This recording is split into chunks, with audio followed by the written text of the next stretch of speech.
franchise partners. So I love to extract um, with the ingredients that I have, with the herbs that I have. And it's a really tedious process and a long process because you don't want to kill the herbs. You don't want to kill it because you can like strain out all the nutrients if you overheat it. So you really have to pay attention, and you have to make sure your boil is low. But I am going to do some extractions now. So I'm looking at my measurements because if once I like look at it and then I get it in me, when I get to moving, because if you're a cooker, you know, a person that cooks, you don't want to keep going back and forth. And I'm just like, and then you got to go back over there. Then you got to come back and look at your formula sheet. So take some time to study your formula sheet. Like this is about, it's not even that much. I'm just making it bigger than what it has to be. So I just need to really get started because it is that much. But if you sit around and think about it all day, it will take forever. But it is important to take a look at it. Try to get it into your memory and spirit so you can just flow more easily.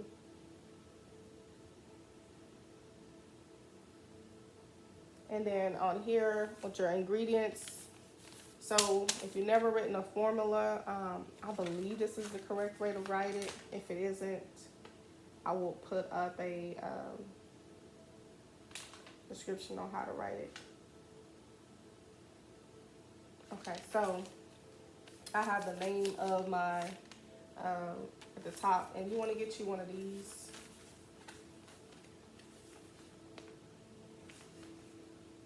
Columnar pad, 4 columns, 50 sheets. You can get more sheets if you want, but I find that this was the best one for me. So I put the title of my product that I'm making. I have my ingredient description and measurements right here. So this is what I use to cook with. And then over here, I tried to put like the tools that I'm using right here, like a cup, a bowl, a teaspoon, stuff like that, because it just helps me out. Instead of having it all bunched up over here. So I put the ingredients I'm using in the description right here. And what I like to do is I try to group them. You see these big columns right here? I try to group it. So like if it's 2 cups, and then I go down like the largest measurement here to the lowest measurement. Here I have in this column grams. In this column I have ounces. And then the tools I use, a half a cup, 1/4 cup, 1/4 cup, a half a glass bowl, which is, it's like a thing like this. So you'll have your own descriptions of your own certain items that you have, that you become familiar with. And then right here in this last column, I have the total without preservative. And that is important. So once you get your grams, your ounces, you break it up to where when you go back to it, you can understand your, you know, how to make it. And if somebody else will read it, they need to understand how to make it. Because you're not thinking about just yourself doing this for the rest of your life, but you're thinking about being able to expand and having people to be able to work with the vision with you, to help you to achieve the big picture. So total without preservative should go here. And that's important because when you're putting your preservative in at the end, you need to know the ounces or the grams, because some of them will give you just instructions to put it in grams, and some of them will give you instructions to put it in ounces. So you just want to do both of them so it can just be easy. This makes your process easy, so when you do get orders in, you can make a big batch of it and you just multiply it, but you have to think about the temperatures of the fire in the stove. All of that makes a difference. So yeah, but you can make a bulk size.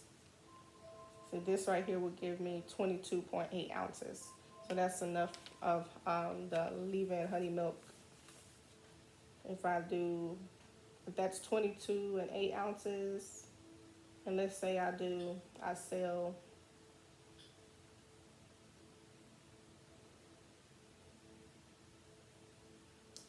5, that would give me 20 ounces. So I can do at least 5 with just this one formula. And I was able to do that because usually my leave-in honey milk it's in a 4 ounce. It's really, really rich ingredients. So it is a little bit more on the pricey side, but it is wonderful. It's a wonderful leave-in conditioner. And the ingredients again are rich. So they're really rich ingredients.